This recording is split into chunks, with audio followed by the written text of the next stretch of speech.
The Grand Chamber of the Galactic Empire was the largest room ever built by any species in the known universe.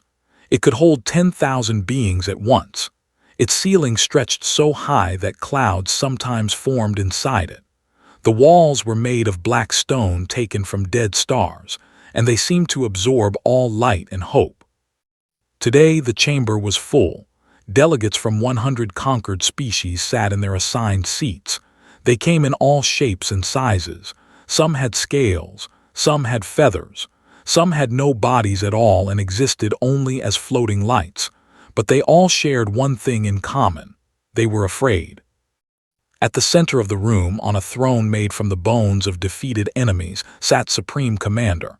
He was tall, nearly 3 meters, with skin and 4 yellow eyes that never blinked. He had ruled the Galactic Empire for 600 years. In that time, he had conquered 11,000 worlds. No species had ever defeated him. No species had ever even come close. Standing before this throne, looking very small and very alone, was a human woman named. She was 53 years old. She had hair tied back in a simple style. She wore a plain suit with no decorations or medals. She carried a small leather bag over her shoulder. To anyone watching, she looked like someone who had wandered into the wrong room by mistake. The delegates watched her with pity. They had all stood where she was standing now. They knew what was coming. Rose from his throne. The movement was slow and full of power. When he spoke, his voice filled every corner of the massive chamber. "Human," he said, "your species has tested our patience for too long." Said nothing. She adjusted her bag on her shoulder. 17 times we have demanded tribute from your world, continued. 17 times you have refused. You have ignored our messages. You have rejected our generous offers of protection. You have insulted our envoys. Still remained silent. She seemed to be thinking about something else entirely. The Galactic Empire has shown mercy to your kind. We believed you were simply ignorant. We believed you did not understand your place in the universe. 4 eyes narrowed. We were wrong. You are not ignorant. You are arrogant. A low murmur spread through the chamber. The delegates shifted in their seats. They had heard speeches like this before. They knew the next words by heart. Therefore, announced, his voice rising to a thunderous roar, the Galactic Empire hereby declares total war upon the human species. Your primitive world will burn. Your cities will fall. Your people will serve us as slaves, or they will cease to exist. This is not a threat. This is a promise. This is fate. The chamber fell completely silent. Every eye turned to the small human woman standing alone before the most powerful being in 3 galaxies. This was the moment when species begged. This was the moment when leaders fell to their knees and pleaded for mercy. This was the moment when the conquered accepted their defeat. Tilted her head slightly to one side. Then she did something that no one in that chamber had ever seen before. She laughed. It was not a scared laugh. It was not a crazy laugh. It was the kind of laugh someone makes when they hear a funny joke from an old friend. Warm, genuine, almost affectionate. Froze, in 600 years of conquest, no one had ever laughed at him. "I am sorry," said, still chuckling softly. "Please continue. You were saying something about burning and slaves." Before could respond, reached into her leather bag and pulled out something strange. It was flat and rectangular, made of thin material covered in black marks. She unfolded it carefully and began to look at it. It was a newspaper, an actual newspaper, printed on actual paper, an object so old and primitive that most of the delegates did not even recognize what it was. "What is that?" demanded. "This," glanced up briefly. "It is called a newspaper. We print them on Earth. This one is from 3 days ago. I like to do the puzzles when I am bored." "You dare to ignore me." "Ignore you? No, turned a page. "I am listening. War, burning, slaves, I got it, very scary, but I wanted to check something first." She studied the page in front of her. Ah, here it is, the crossword puzzle. I was stuck on one clue, 6 letters. The hint is overconfident military power about to make a big mistake. I wonder what that could be. The chamber had gone completely still. Nobody moved. Nobody breathed. The delegates stared at the human woman like she had lost her mind. But did not look like someone who had lost her mind. She looked calm. She looked relaxed.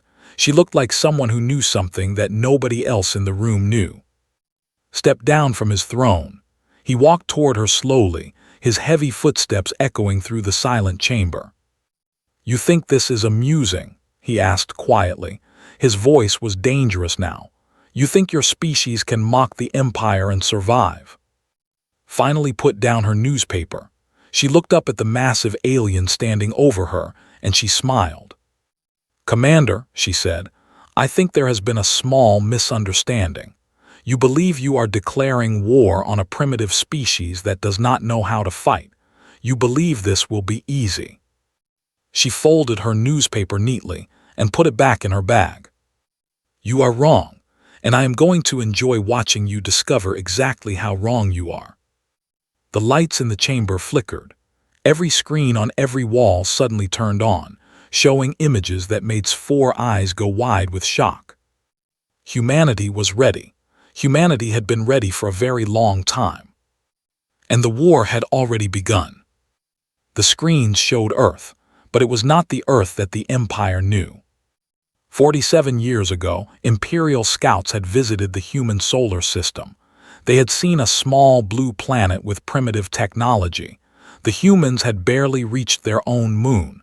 They had simple rockets. They had basic computers. They were centuries away from being a threat to anyone. The scouts had reported back to the Empire. Earth was noted in the records as a future conquest. Low priority, no rush. The humans would still be there whenever the Empire decided to take them. That had been a mistake. The Earth on the screens was surrounded by thousands of structures. Space stations floated in perfect formation around the planet. Shipyards the size of small moons hung in orbit, building vessels that glowed with strange energy. Defense platforms bristling with weapons formed a shell around everything, layer after layer of protection. And beyond Earth, spreading across the entire solar system, was a fleet of ships unlike anything the Empire had ever seen. The delegates gasped, stared at the screens with all 4 of his eyes. "This is impossible," he whispered. "Is it?" asked calmly.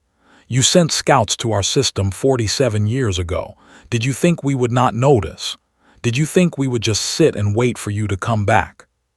She walked slowly around the chamber, letting everyone see the images clearly. "Humans have a saying," she continued. "Hope for the best, prepare for the worst. When your scouts arrived, we hoped you would leave us alone, but we prepared for the day when you would not."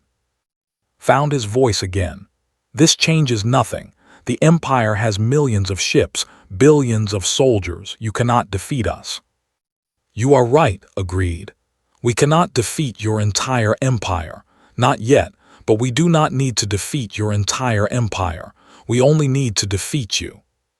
She pointed at the screens. The image changed, now showing a map of space. Red dots marked Imperial positions. Blue dots marked something else. "Right now, at this very moment, human ships are moving through your territory. Not attacking. Not yet, just watching, learning. We have been doing this for 30 years and you never knew." Shook his head. "Impossible. Our sensors would have detected any intrusion." "Your sensors detect ships that move through normal space. Our ships do not," smiled. "We learned many things from studying your technology, but we also invented many things you have never seen. Things you said were impossible. Things your scientists gave up on centuries ago." She pulled out a small device from her pocket. It looked like a simple metal cube. "This is a communication device. Right now, it is connected to Admiral on our flagship, which is currently hiding behind your 3rd moon. Yes, the moon right above us. He has been there for 6 months, watching your council meetings, listening to your plans." The delegates began to whisper among themselves. Fear was spreading through the chamber, but it was a different kind of fear now. It was not fear of the Empire. It was fear for the Empire. "You want to know the truth?" asked. "The truth is that humanity spent 47 years pretending to be weak. We let your spies see what we wanted them to see. We hid our real ships. We hid our real weapons. We hid our real numbers." She walked back to stand directly in front of. "We did this because we knew something about your empire, something important. You only attack species that you believe you can defeat easily. You avoid fair fights. You avoid risks, so we made sure you thought we were easy." His face had turned pale. "Why would you want us to attack you?" "Because of them," pointed at the delegates. "The enslaved for 10,000 years, the whose home world you burned, the whose children you take as servants, 100 species suffering under your rule. We could not save them without a war, and we could not start a war without a reason." She stepped closer too, close enough to touch him. "You just gave us that reason. You declared war on humanity in front of witnesses from every conquered world. Now when we fight back, it is self-defense. Now when we free these species, we are heroes, not invaders." The truth of her words hit like a physical blow. He stumbled backward. "You planned this," he said. "All of it, the refusals, the insults. You wanted me to declare war." "We needed you to declare war," corrected. "And you did exactly what we expected, exactly what we needed." She glanced at her watch. "In about 3 hours, your third fleet will enter our solar system. 4,000 ships, commanded by your famous warlord. They expect to find a primitive world with no defenses." She picked up her bag and slung it over her shoulder. "They are going to be very surprised." Walked toward the exit of the chamber. Nobody tried to stop her. Nobody could move. At the door, she paused and looked back at one last time. "Commander, I want you to remember this moment. Remember how confident you were. Remember how certain you were of victory. And then, when your fleet is floating dead in space, remember that a human woman stood in your chamber and told you exactly what was going to happen." She smiled. "We did warn you, you just did not listen." Then she was gone, and was left standing in silence, surrounded by the delegates of 100 worlds who were all thinking the same thought. Maybe, just maybe, the Empire had finally met its match.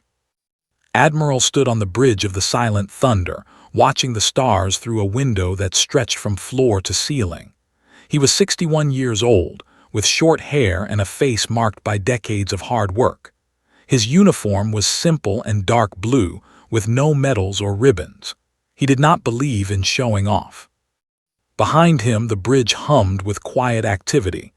Officers sat at their stations, monitoring screens filled with information. Everything was calm. Everything was ready. They had been waiting for this day for a very long time. "Admiral," a voice said from behind him, "Ambassador's shuttle has left the Imperial capital. She is on her way back." Nodded without turning around. "Good. How did the council react?" Captain walked up to stand beside him. She was younger than maybe 40, with sharp eyes that missed nothing. She had been his second in command for 15 years. "Exactly as we expected," she said. Declared war, laughed at him. Then she showed them the truth. And now they are scared. For the first time in 600 years, the Empire is scared. Finally turned away from the window. "Good. Fear makes people stupid, and we need them to be stupid for a little while longer." He walked across the bridge to a large display table in the center. With a wave of his hand, a map of the solar system appeared in glowing light above the table. Red dots showed the approaching Imperial fleet. Blue dots showed the human positions. "Status report," said. Stepped up to the table. "The third fleet entered the outer solar system 20 minutes ago. 4,200 ships, including Warlord's command vessel. They are moving in standard attack formation." "Have they detected us?" "No, sir. Our stealth fields are holding perfectly. As far as they know, the space around Earth is empty. Studied the map. The red dots were moving steadily toward the center, toward Earth. They had no idea what was waiting for them.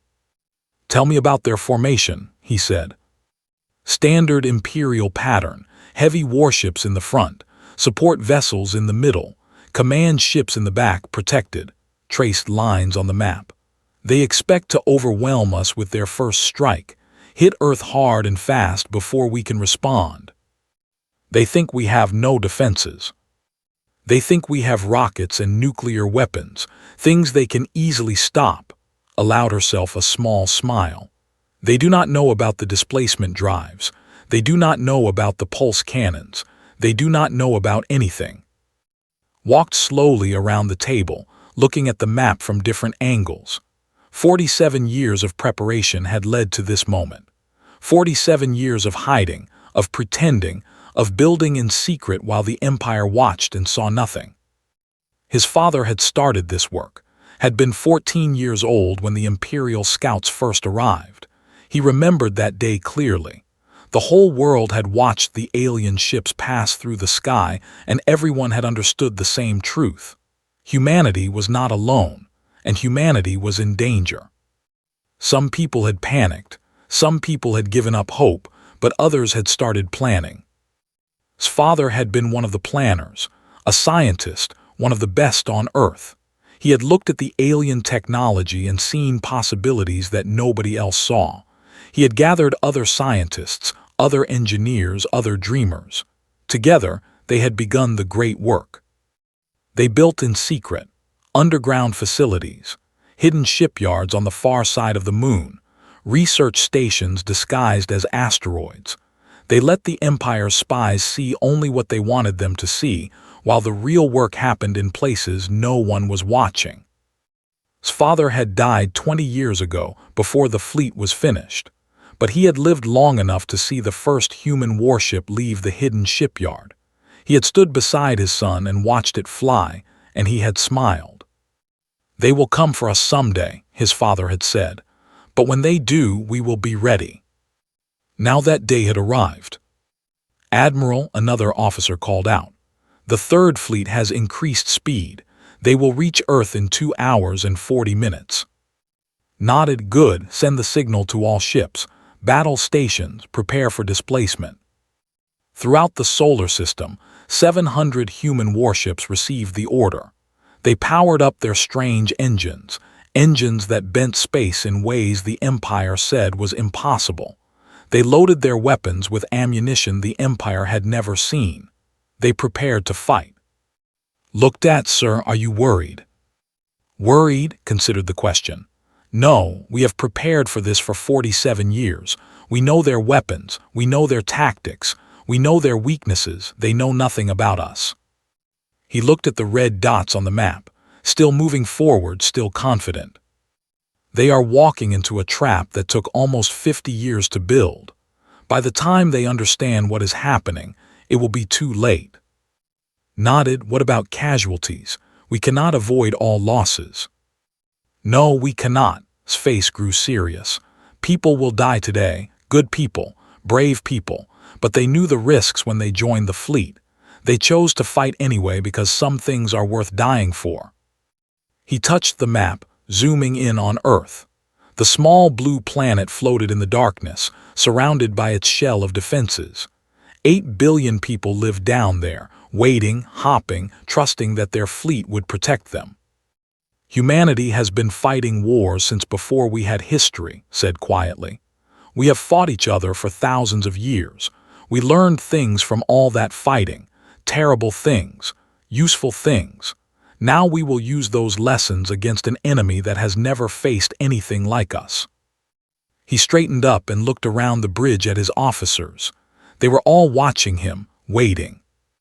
"Today, we show the galaxy what humans can do when they stop fighting each other and start working together. Today, we show the Empire that they made a very big mistake." He took a deep breath. "Today we win." Warlord stood on the command deck of his flagship, the Eternal Conquest, and smiled. Through the massive windows, he could see Earth growing larger as his fleet approached. A small blue world covered in clouds and water. Pretty in a primitive way. Soon it would belong to the Empire. He had conquered 37 worlds in his career. This would be the 38th, the easiest one yet. "Status report," he commanded. His officers responded quickly. 4,200 ships in perfect formation, all weapons ready, all shields at full power. The fleet was operating perfectly. "Any sign of human defenses?" asked. "None, Warlord. Our sensors show some primitive satellites and a few small stations. Nothing that can threaten us." Nodded. This was exactly what the scouts had reported. The humans had basic technology, barely capable of reaching their own moon. They would be helpless against Imperial weapons. "Prepare the first strike," he ordered. "Target their major cities. Show them the price of defying the Empire." His weapons officer began entering commands. In moments, enough firepower to destroy civilizations would rain down on Earth. The humans would surrender immediately, or they would die. Either way, this battle would be over in hours. Then every screen on the ship went dark. Blinked. What happened? His officers were tapping frantically at their controls. Nothing responded. The screens stayed dark. The lights flickered. Even the hum of the engine seemed to stutter. "Warlord, we have lost all sensors. Communications are down. Navigation is offline." "Impossible. Run a diagnostic." "I cannot, sir. The diagnostic systems are also offline." Felt something he had not felt in a very long time, a small, cold whisper of fear in his stomach. He pushed it down. This was just a malfunction, a coincidence, nothing more. Then the first explosion lit up the darkness outside. Through the windows, saw one of his warships break apart in a ball of fire. Then another. Then 5 more at once. Explosions bloomed across the formation like flowers opening in fast motion. "What is attacking us?" shouted. Nobody could answer. Their sensors were blind. They could not see what was killing them. On the silent thunder, Admiral watched the battle unfold with grim satisfaction. The first phase had worked perfectly. The electronic attack had disabled Imperial sensors across the entire fleet. Now the enemy was deaf and blind, floating helplessly in space. "Begin Phase 2, he ordered. Human ships appeared from nowhere. The displacement drive was humanity's greatest invention. It did not move ships through space.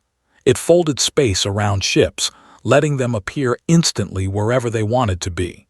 One moment, the human fleet was hidden behind moons and asteroids.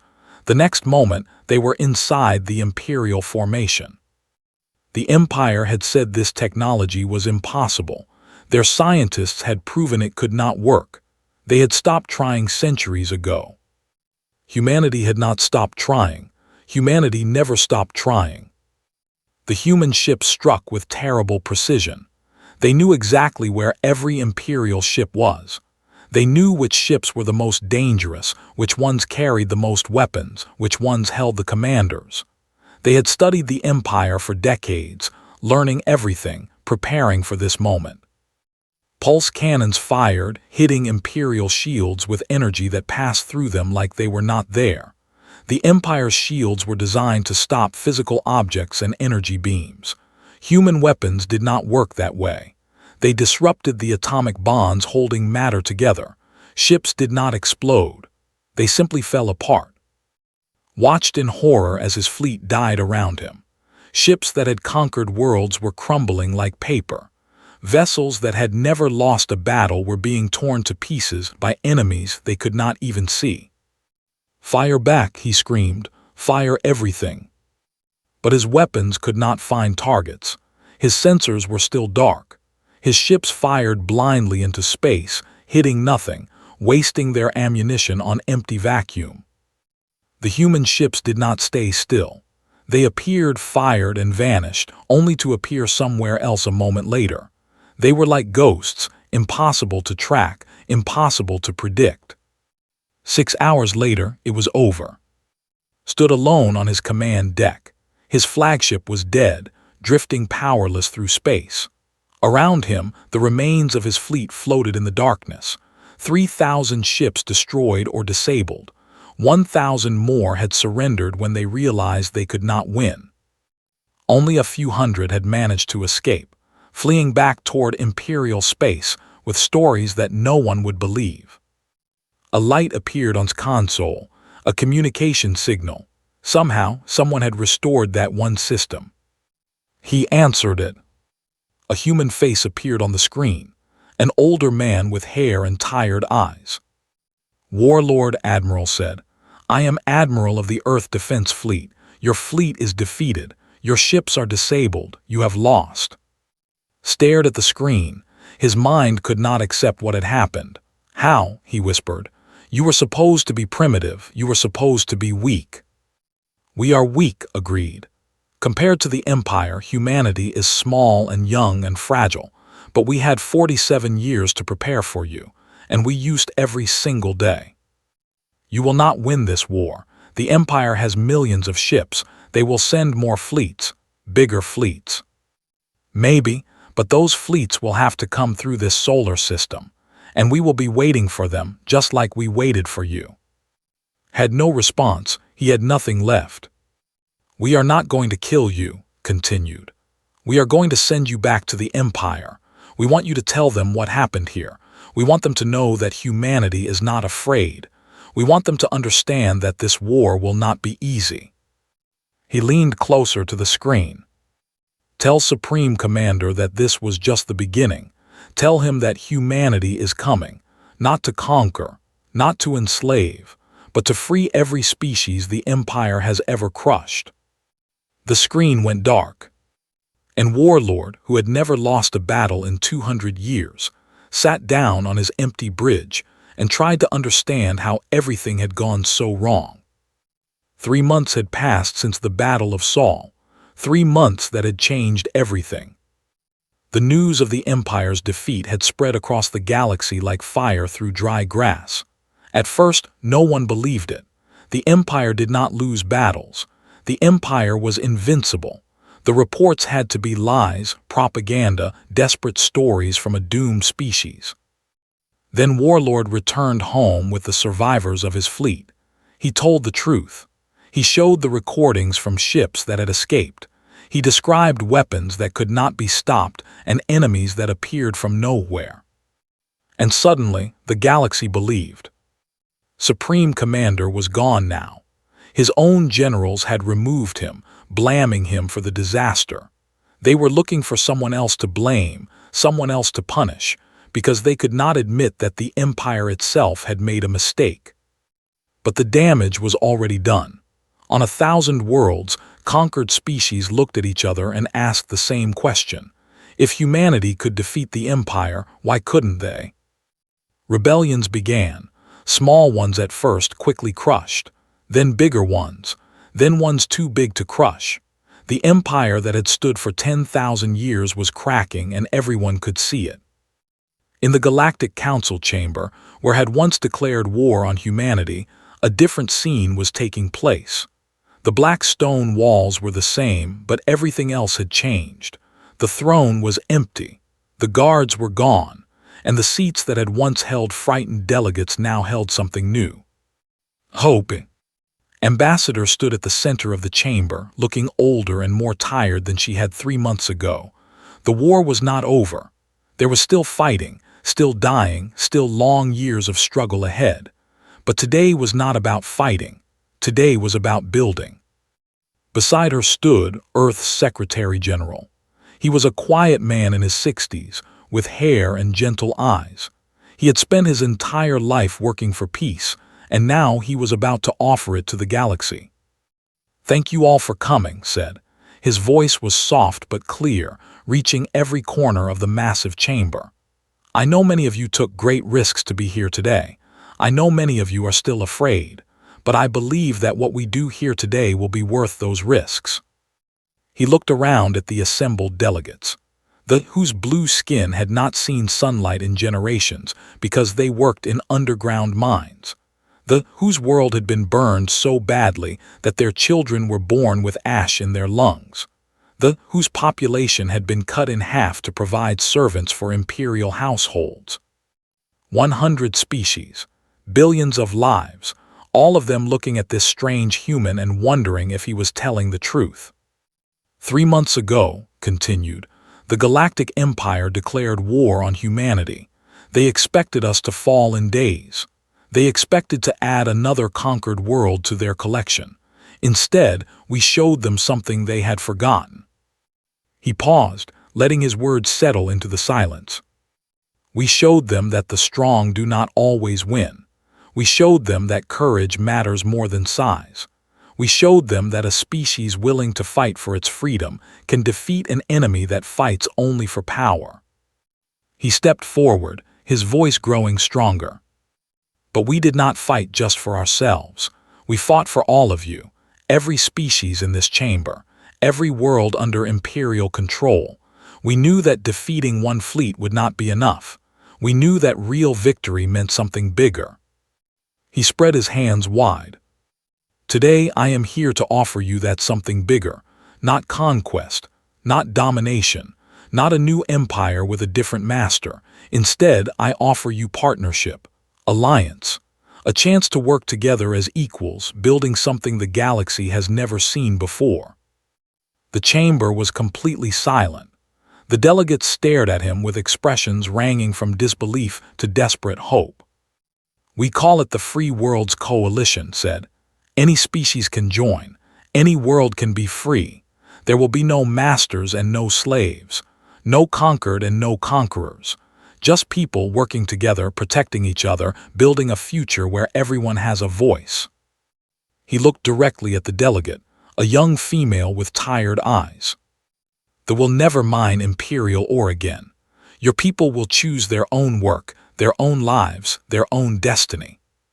He turned to the representative, an old male whose scales were from fire. They will never watch their world burn again. We will help you rebuild. We will share our technology, our knowledge, everything we have. He faced the delegate, a small creature with large, sad eyes. The children will never be taken again. Your families will stay together. Your future belongs to you. For a long moment, nobody moved. The weight of his words hung in the air, almost too heavy to bear. Then the delegate stood up. My people have been slaves for 10,000 years, she said. Her voice shook, but she did not sit down. We forgot what freedom felt like. We forgot what hope felt like. But today, for the first time, I remember. She looked at with tears in her large eyes. We accept your offer. We will join your coalition. We will fight beside you. We will be free. One by one, the other delegates rose. The species whose names humanity had never even heard before. They stood, and they pledged themselves to something new. When it was over, Ambassador found herself standing near a window, looking out at the stars. The young delegate approached her nervously. Ambassador, may I ask you something? Turned and smiled, of course. 3 months ago, when Commander declared war, you laughed. You pulled out that strange paper thing and ignored him. Were you truly not afraid? Was quiet for a moment.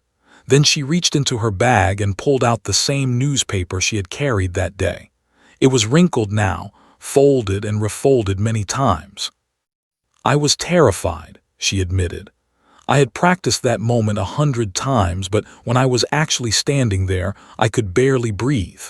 My hands were shaking so badly I almost dropped the newspaper.